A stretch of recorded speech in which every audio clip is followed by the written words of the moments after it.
The test is in 4 parts: Part 1, Part 2, Part 3, and Part 4. Part 1. You'll hear 2 university students planning a computer programming lesson.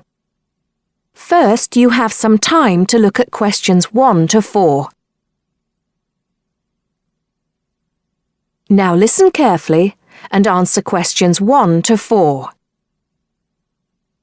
Hi, Hardeep. Is now a good time for us to plan that computer programming lesson we've been assigned? Hey, Don. I was just thinking about that, actually. Yes, let's get it out of the way now, shall we?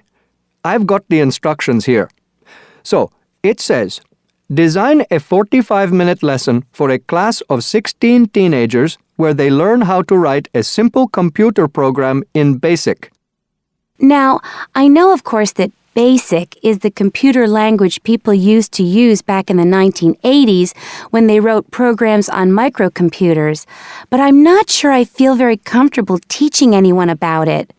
Well, I did a bit of research yesterday and found out quite a few things, so I think we'll be okay. Great. So, what do you have in mind? Well, I think we should presume that none of the kids will know anything about BASIC. So why don't we start with a short multiple-choice quiz? It could focus on things like what BASIC is, what the letters stand for, when people used it, things like that. That sounds good. I guess it shouldn't take long. Just the first 5 minutes of the lesson, something like that. I don't think we should make the students do it on their own, though. That'd make it too much like a test.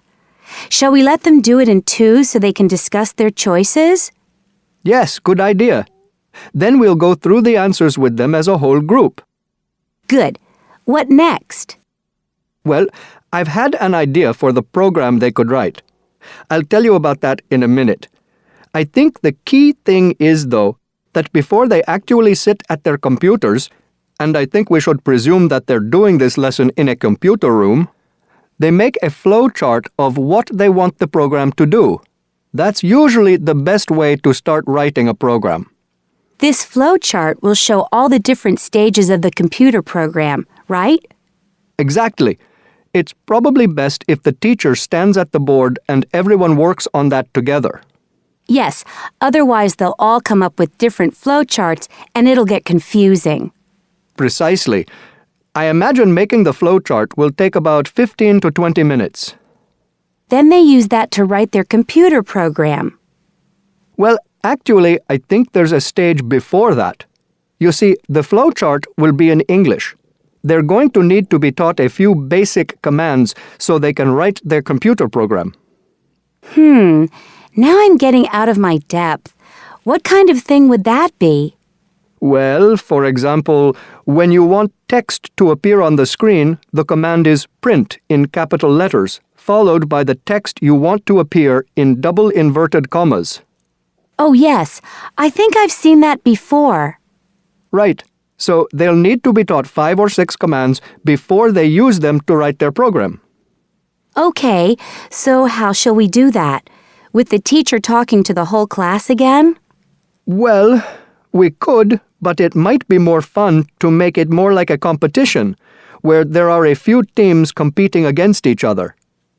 Each team has maybe 4 or 5 people in it, and they have to do some kind of matching task. You know, they match the command print with to make text appear on the screen, something like that. That sounds good. Teenagers love competing with each other. Exactly. And then, for the final part of the lesson, they use their flowchart and the commands they've learned to produce the program. Let's presume, shall we, that there are 8 computers in the room, so that's 2 students for each computer. That sounds reasonable. So, tell me more about your idea for the computer program they're going to write. Before you hear the rest of the conversation, you have some time to look at questions 5 to 10. Now listen and answer questions 5 to 10. Okay, so it's a very simple program. I've actually written it down here so we can go through it together. Okay, so the first line says 10 CLS.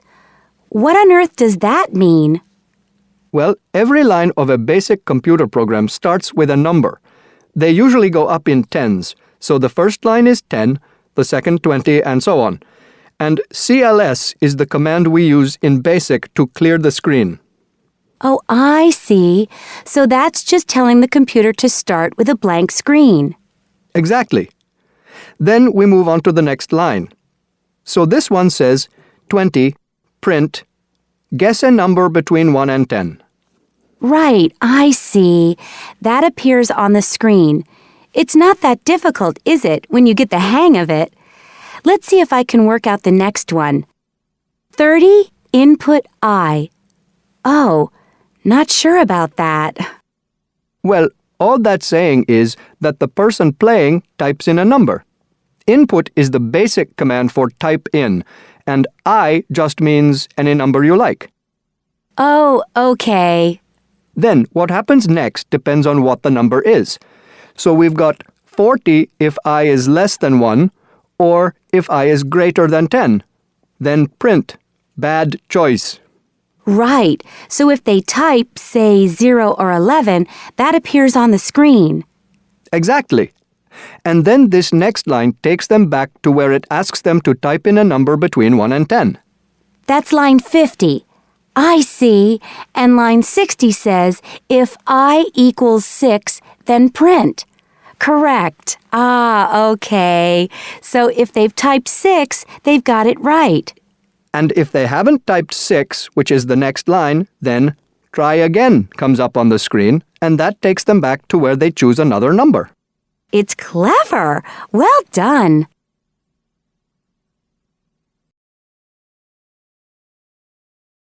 That is the end of part 1. You now have half a minute to check your answers. Now turns to part 2. Part 2.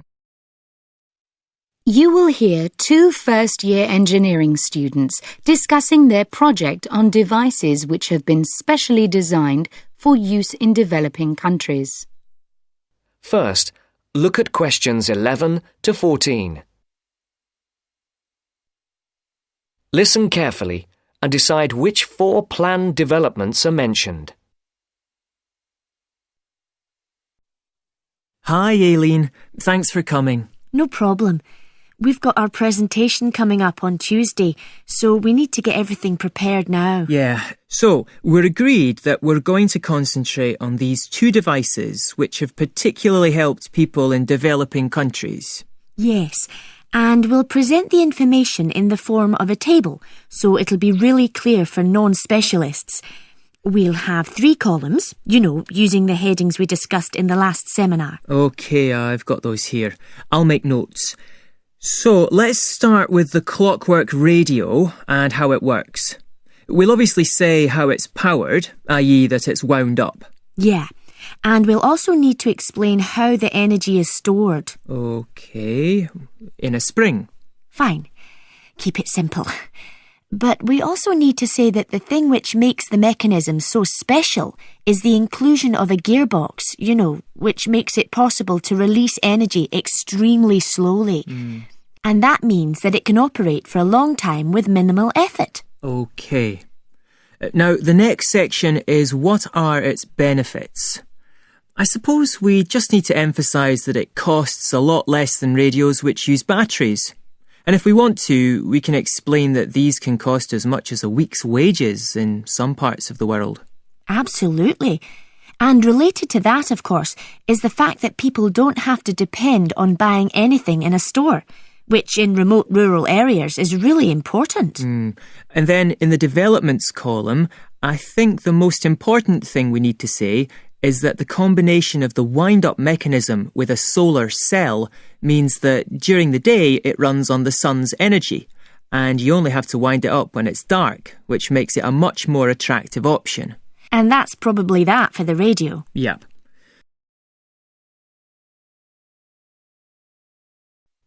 Before the broadcast continues, look at questions 15 to 20.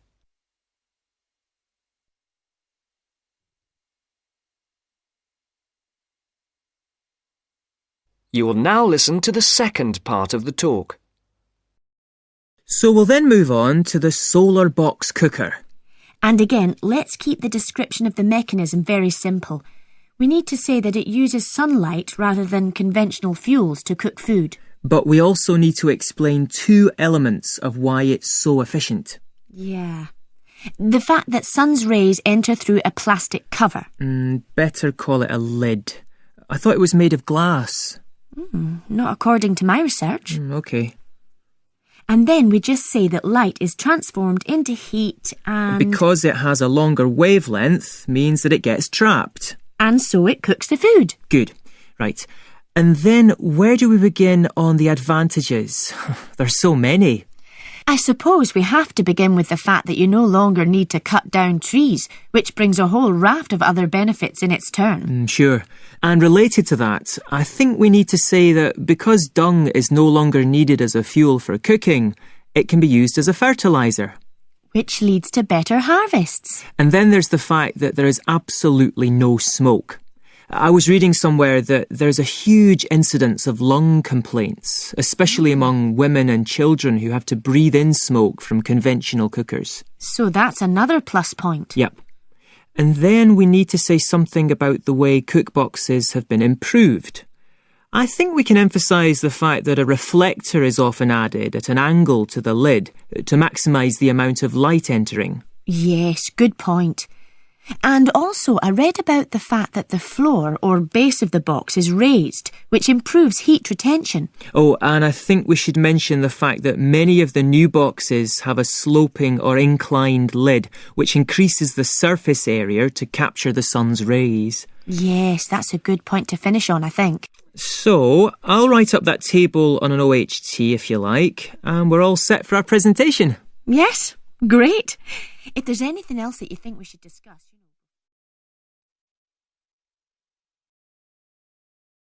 That is the end of part 2. You now have half a minute to check your answers.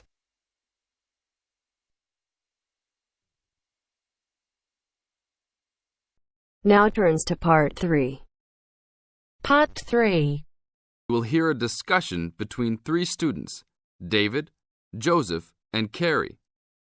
In the first part of the discussion, they will be talking about lounges in different school buildings on campus. First, look at questions 21 to 24.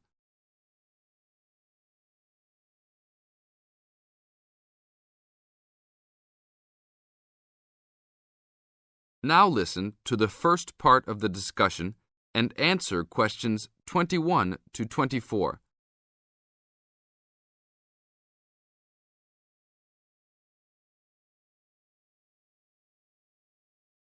Hey, Joseph. Long time no see.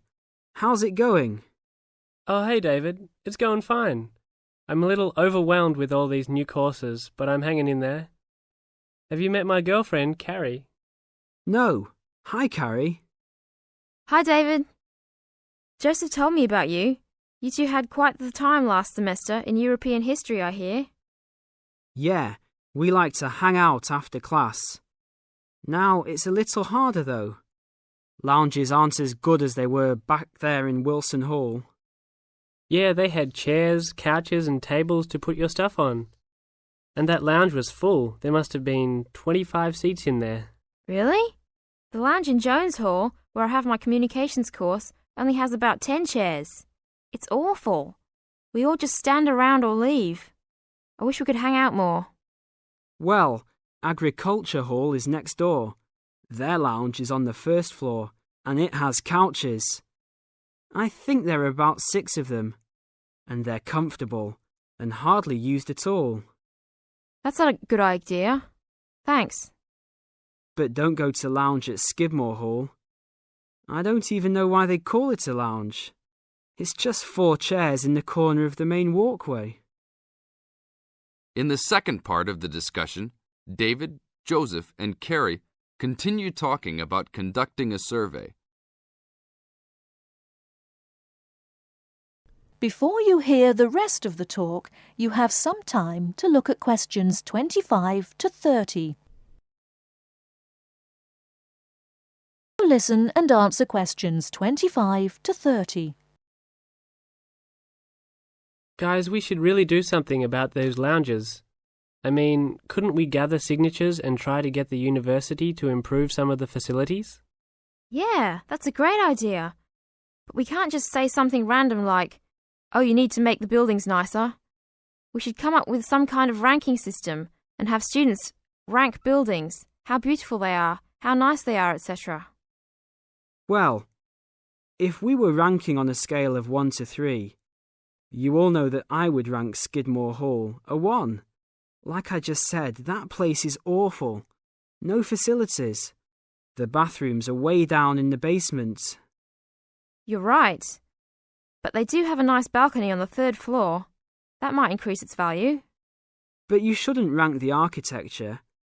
You should rank how nice the building is for students to hang out in. Oh, okay, then I agree with you. So should we do this? I think it's a great idea. But let's try it ourselves on a couple buildings so that we can work out any bugs in it. I think Wilson Hall is the best. Sure, but we've already begun. We will give a building 1 point if it has poor facilities, not enough chairs and no vending machines, that kind of thing. And give a building 2 points if it is okay or acceptable. We can rank buildings that we really like as having 3 points. So like Joseph said, I think Wilson Hall is the best. It should have 3 points for sure. And Skidmore has a 1. Now what other buildings should we rank? How about Merris Hall? No, they're not done with that one yet. But it looks like that will be a good place to hang out. How about Agriculture Hall? You said something about that hall a bit earlier. Oh yeah, they have that lounge with couches that no one uses. But that might indicate that people don't hang out there for other reasons.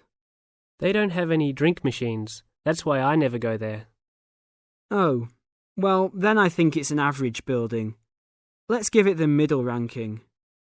I agree. It could be improved slightly, but it's got a couple of nice features. I like that lounge in that 3rd floor, for example, but the stairs are too short. I always trip when I'm walking up them. This ranking is getting complex. Okay, one building we haven't talked about is Canton Hall. What do you guys think of Canton? Is that next to the law building? Yep. It's got this excellent connecting corridor with chairs and desks to relax and work at. The cafeteria there is great too. I think that place is just as good as Wilson. Well, I've only been there once, and didn't know that was what it was called. It was kind of confusing, and it's kind of far for me to go, but I liked it. So I'll give it the middle ranking, 2 points because it had nice facilities, but a poor and confusing layout. Oh, Joseph, you like Canton Hall? I hate that place. It's so mechanical, cold and impersonal. The furniture is nice, sure, but it's the last place on campus I would go to. I give it a 1. Interesting. Well, let's write this little survey up and start passing it around. I don't have time to type it up. Can you? Sure. I'll do it after my biology class. Should we meet up at Wilson tonight around 8? Sure. No problem. We'll see you then.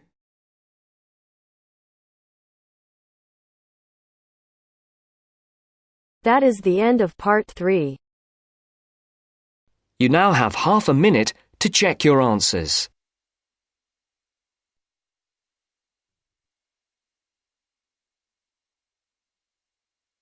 Now turns to part 4. Part 4.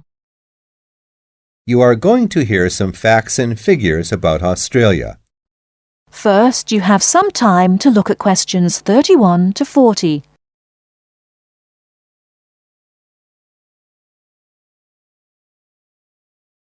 Now, listen carefully and answer questions 31 to 40. Now, I should tell you that the country of Australia is made up of 6 states and 2 territories.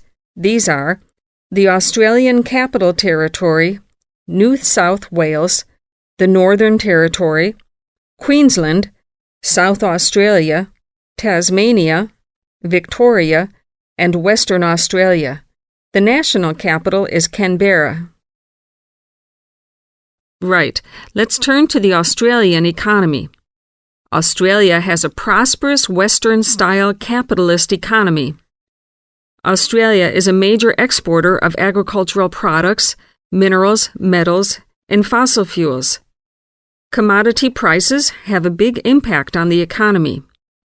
Australia suffered from the low growth and high unemployment typical of the OECD countries in the early 1990s, but the economy has expanded at reasonably steady rates in recent years.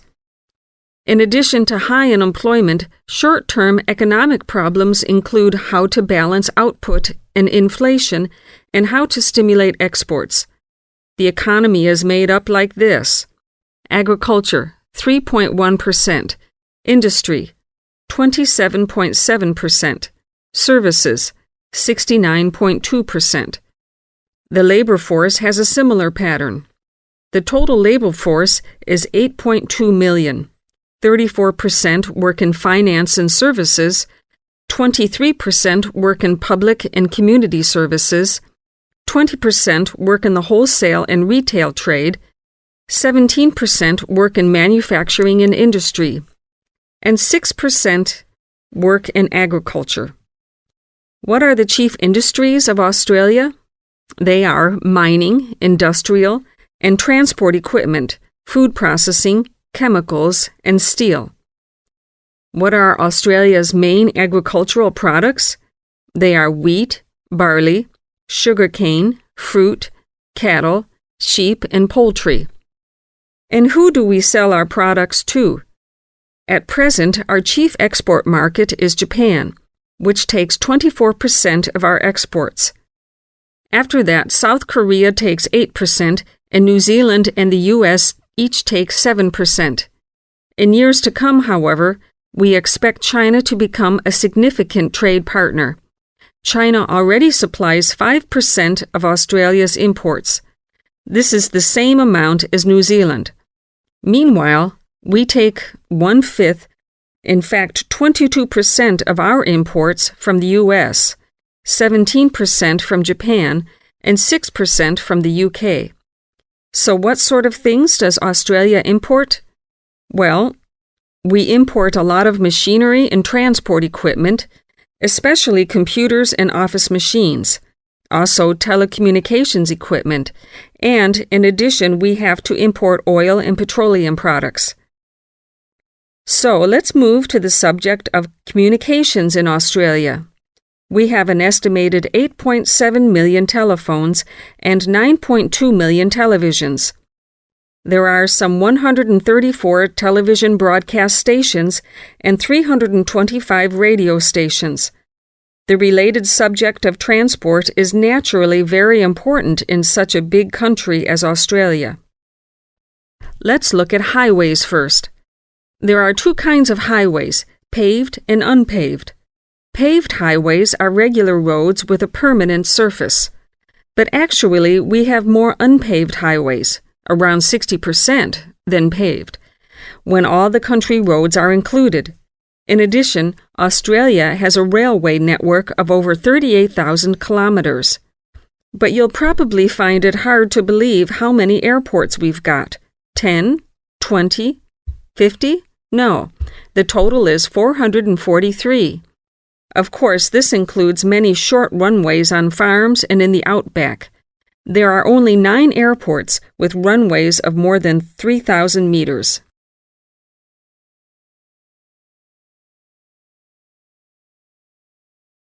That is the end of part 4. You now have half a minute to check your answers.